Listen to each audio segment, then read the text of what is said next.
내가 나를 사랑하느냐 묻습니다. 예, 제가 사랑하는 줄 주께서 아시나이다. 주님은 하나님이셔요. 초월적 존재이십니다. 베드로가 주님을 사랑하는지 주님을 사랑하지 않는지 모를 리가 없어요. 알고 계시는 분이에요. 알고 있으면서도 물었어요. 알고 있으면서도 또 물어요. 또 묻습니다. 또 물어요. 계속 물어요. 그 이유가 무엇이겠습니까? 바로 확인을 하는 거예요. 알고 계시면서도 확인하고 싶은 거예요. 당신 사랑해? 네, 사랑합니다. 또 살면서 나 사랑하지? 그럼 사랑하지. 이렇게 부부간에도 서로 사랑하기 때문에 결혼을 해서 자녀를 두고 가정을 이루면서 세상을 살지 않습니까? 그런 과정 속에서도 늘 나 좋아해? 나 사랑해? 라고 묻습니다. 그게 무엇이겠습니까? 바로 확인하는 거예요. 확인. 우리 하나님은 여러분들이 하나님을 사랑하고 계신다는 것을 너무나도 잘 알고 계셔요. 그 알고 있는 것으로 그냥 끝나지 아니하시고 오늘 또 여러분을 찾아오셔서 내가 나를 사랑하느냐? 라고 확인을 하신다는 거예요. 할렐루야. 그 확인하는 그 과정 속에서 우리가 지금 응답을 하면서 살고 있는 거예요. 베드로가 그렇게 응답을 하면서 주님을 다시 부활하신 주님, 십자가에 못 박힌 그 주님을 바라보고 실망하고 옛 생업으로 되돌아갔던 이 베드로가 주님 부활하셔가지고 다시 그 베드로를 찾아와서 그 베드로를 향해서 내가 나를 사랑하느냐라고 물었을 때 내가 주님을 사랑하는 줄 주께서 아시나이다 라고 응답을 하였다라는 거예요. 하나님의 말씀에 순종하고 반응했다는 거예요. 행동했다라는 거예요. 예.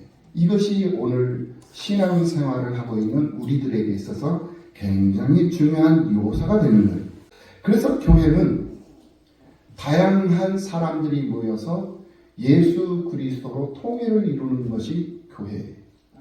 성질 나쁜 사람도 있고 성격이 좋은 사람도 있고 잘생긴 사람도 있고 못생긴 사람도 있고 성공한 사람도 있고 실패한 사람도 있고 젊은 사람도 있고 나이 많이 드신 어른들도 있고 자녀들이 뛰어놀고 어른들이 힘들어가지고 낑낑거리면서도 예배를 드리시기 위해서 앉아 계시고 이런 모습, 이게 바로 진정한 참된 교회의 모습인 줄로 믿습니다.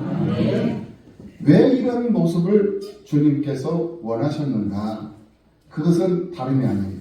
남녀노소, 빈부격차 할 것 없이 모두가 다 내 것이다 라고 주님께서 말씀으로 보여주시는 거예요. 우리에게 확증시켜 주시기 위함이었다라는 거예요. 그래서 예수님께서 부활하신 후에도 양 한 마리였던 베드로와 제자들을 3번씩이나 찾아와서 선한 목자가 되시고 팔복이 되시는 자신을 따라와야 된다라고 말씀을 하셨던 것입니다. 이것은 개인적인 구원이고 그리고 개인적인 영광이며 개인적인 축복이었어요. 그럼과 동시에 또 개인적인 축복뿐만 아니라 모든 사람들의 구원이요, 모든 사람들의 영광이었고 모든 사람들의 축복이었던 것입니다. 요한복음 10장 27절 말씀을 보면 내 양은 내 음성을 들으며 나는 그들을 알며 그들은 나를 따르느니라 라고 말씀을 했어요. 우리는 예수 그리스도의 진정한 어린 양들인 줄로 믿습니다. 우리는 어린 양들이에요. 주님의 양이에요. 그렇다면 주님의 음성을 들을 수 있는 귀가 열려야 돼요. 주님을 볼 수 있는 영안도 열려야 돼요.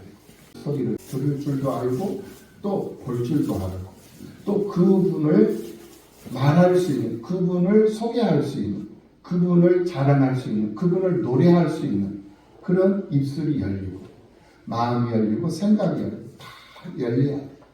그래야만이 그 주님을 우리가 따를 수 있기 때문에 그렇게 되는 여러분들이 되시기를 예수님의 이름으로 축원합니다. 뒤에서 따라가는 사람은 앞에서 이끌어가는 사람을 절대 앞설 수가 없습니다. 그래서 예수님이 먼저 십자가를 주셨어요. 그리고 먼저 부활을 하셨어요. 부활의 첫 열매가 되셨다라는 거예요. 그리고 오늘 우리들에게 그 부활의 첫 열매가 되신 당신, 부활의 그 첫째 부활에 참여하는 자가 되라. 그 첫째 부활에 참여하는 자가 복이 있는 자다. 이렇게 말씀. 그러니까 오늘 우리들이 복이 있는 자입니다. 할렐루야. 그것을 우리 주님께서 몸소 보여주셨다라는 거예요. 몸소 우리들에게 증명해 주셨다. 확증해 주셨다라는 거예요.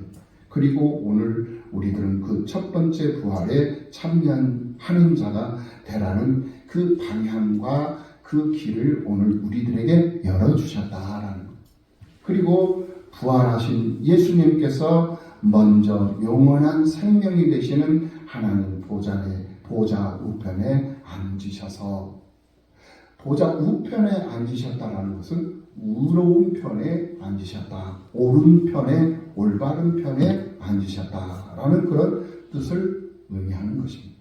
이것은 우리의 목자 되시는 예수님께서 모든 승리의 비결을 몸소 우리에게 보여주신 것이었어요. 그래서 우리에게 주님께서 말씀하신 대로 예수님만 바라보고 예수님만 따르면 되는 것이다 라는 것을 알려주셨던 것입니다. 그렇기 때문에 우리는 예수님만 바라보고 예수님을 우선하며 예수님을 따라가는 그러한 사람들이 다 되어야 될 줄로 믿습니다. 마태복음 20장 28절 말씀을 보면 인자가 온 것은 섬김을 받으려 함이 아니라 도리어 섬기려 하고, 우리 주님이 우리를 섬기시려고 오셨다는 거예요. 그래서 우리 예수님이 우리를 섬기시기 위해서 십자가의 고난을 먼저 몸소 짊어지셨던 거예요. 그러니까 우리 주님이 십자가의 고난을 먼저 몸소 지셨기 때문에 오늘 우리들도 예수님을 따라야 된다. 그러니까 십자가를 우리는 짊어지고 가야 된다는 거예요. 그 십자가가 어떤 십자가이겠습니까?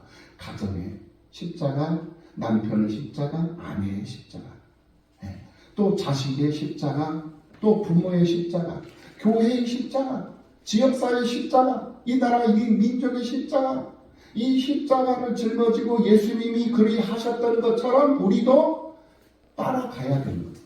어떻게? 섬기는 자. 자기 목숨을 많은 사람의 대성물로 주려 함이니라. 오늘 우리를 예수님께서 구원하셔서 당신의 백성 삼아주셨고 당신의 자녀로 삼아주신 이유가 뭐냐?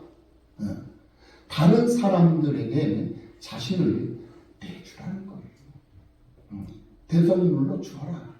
내가 그렇듯이 너희들도 그렇게 하라. 내가 나를 사랑하냐? 사랑한다면 내가 그렇게 했던 것처럼 너도 그렇게 해라. 이 말이에요. 섬김은 자기 희생, 자기를 희생하는 것이 바로 섬김입니다.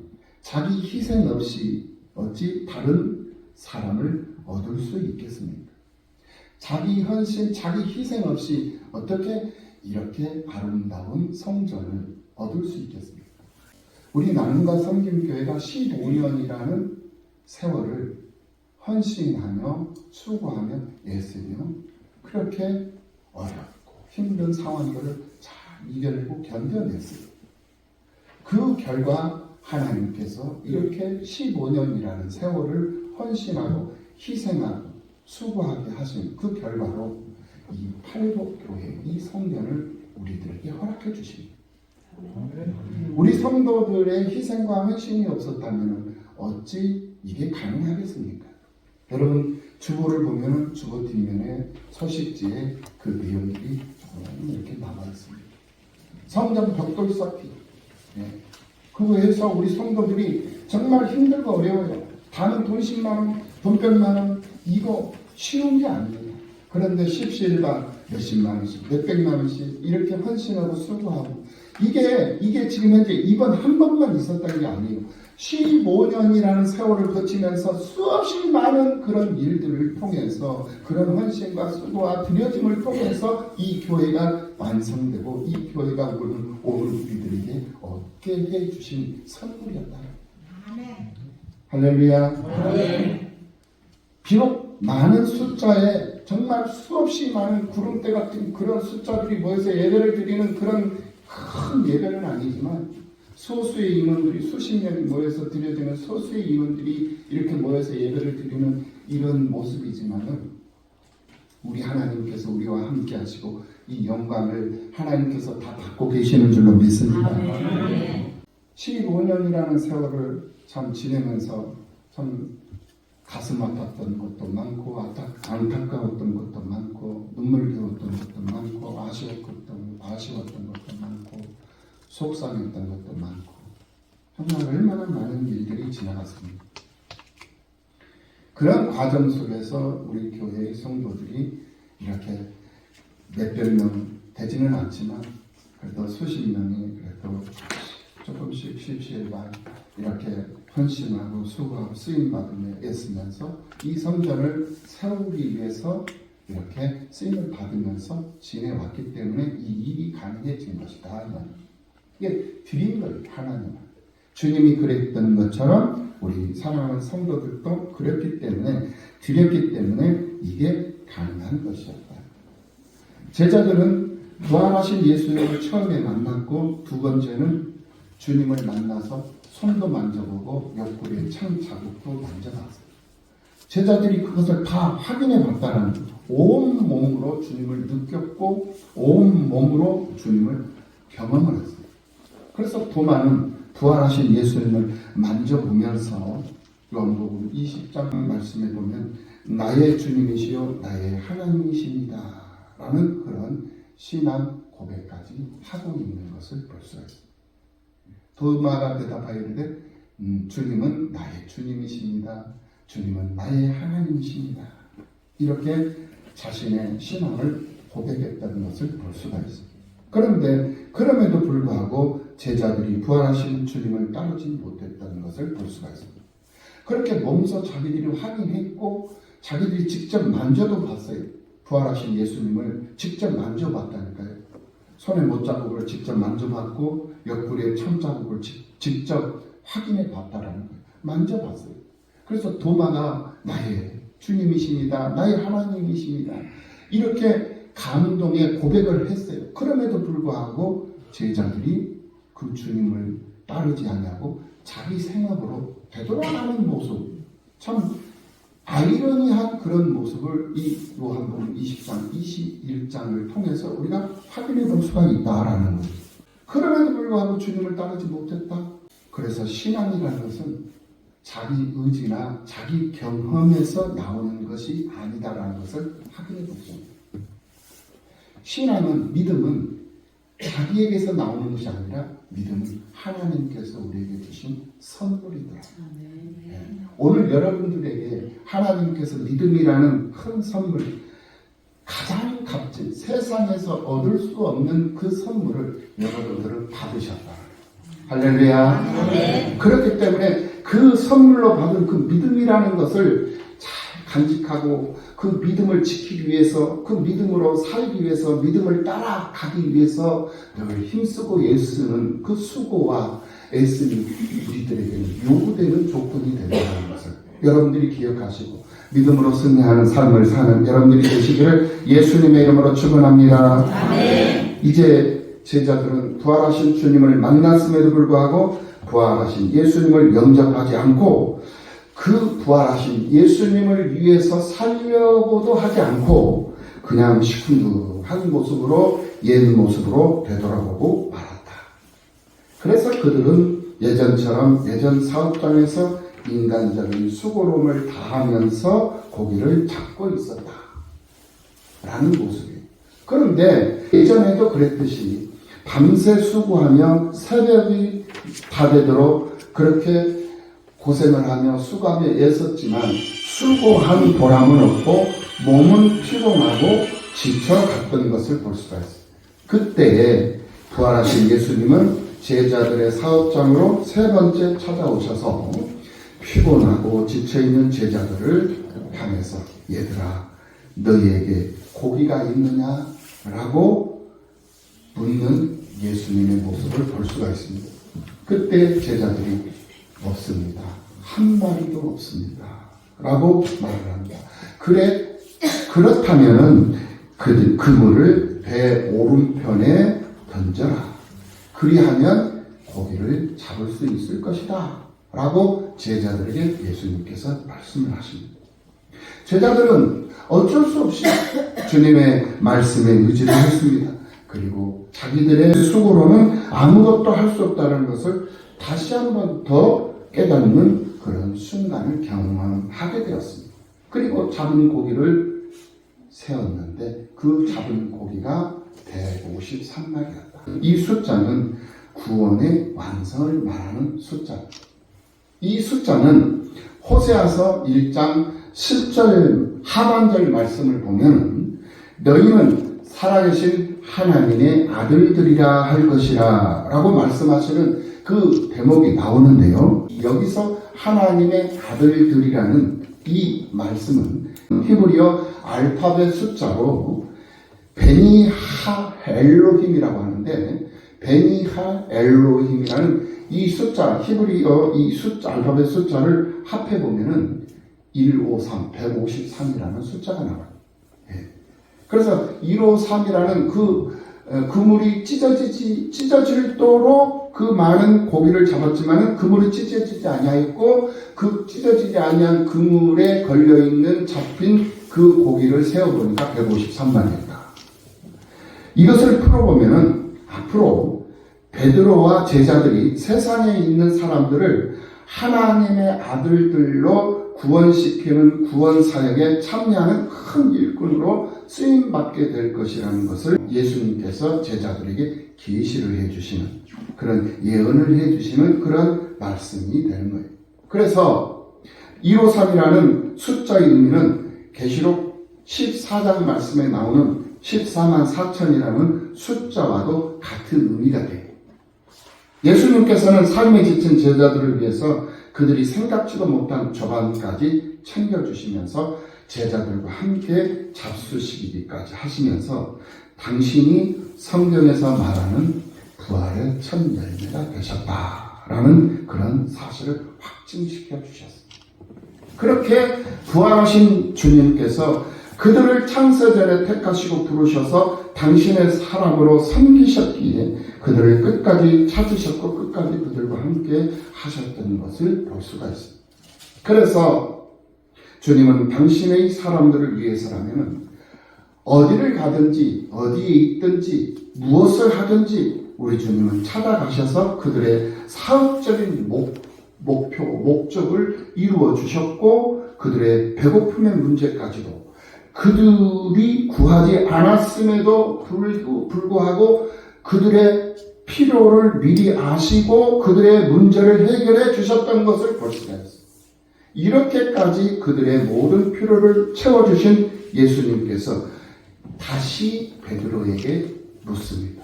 그 말씀이 바로 오늘 본문 말씀이 되는 거예요. 다시 물었어요. 내가 나를 사랑하느냐? 내가 진정 나를 사랑한다면 내 양을 먹으라. 또 나를 따르라. 라고 말씀을 하셨어요. 오늘 우리는 주님의 음성을 들을 수 있는 그런 모두가 다 되셔야 될 줄로 믿습니다. 먹고 사는 문제, 배고픔의 문제, 그것이 무슨 문제가 되겠느냐라는 말씀입니다.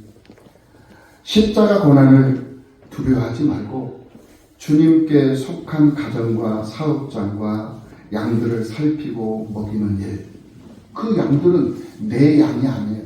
우리 주님의 양이에요. 하나님의 양이에요. 하나님이에요.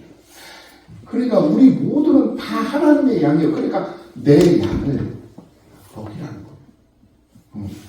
그러니까 내가 이 양들을 먹이는 것이 아니라 여러분들 옆에 있는 이 모든 성도들이 다 하나님의 양이니까 이 양들을 먹이라는 거예요. 여러분들이 먹이는 거예요. 할렐루야.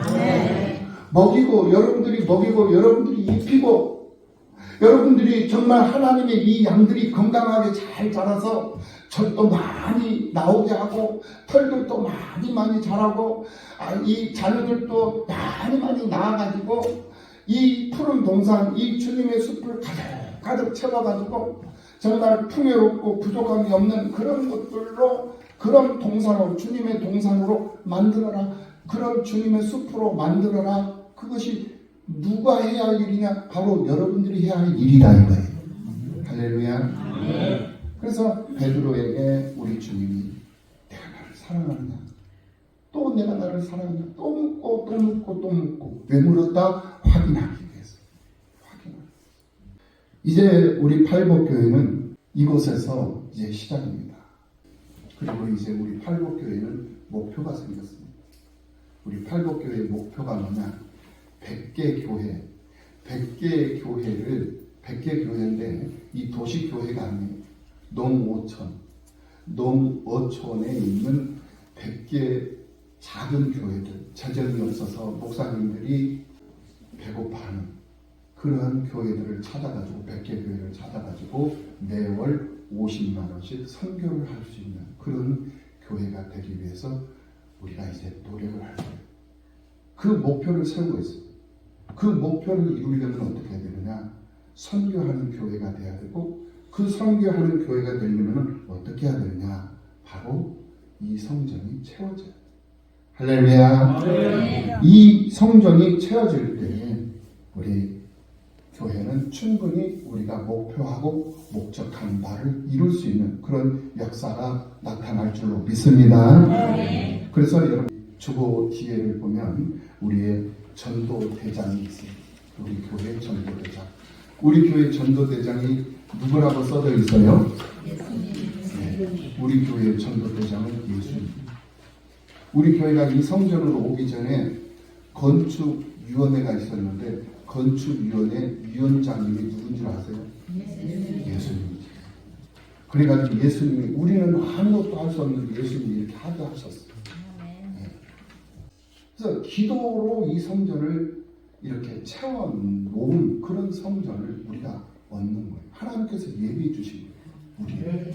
할렐루야. 이 기도의 열매를 우리가 그냥 받고 누리는 것으로 끝나면 안 돼요. 이제는 우리가 받고 누렸으니까 나가서 이제는 나누죠. 이제는 베풀어야죠. 나눌 수 있는 여러분, 베풀 수 있는 여러분들이 되셔서 하나님의 기쁨이 되시고 하나님의 기적 속 주인공들로 부족함이 없는 그런 충분한 여러분들의 삶이 되시기를 예수님의 이름으로 축원합니다.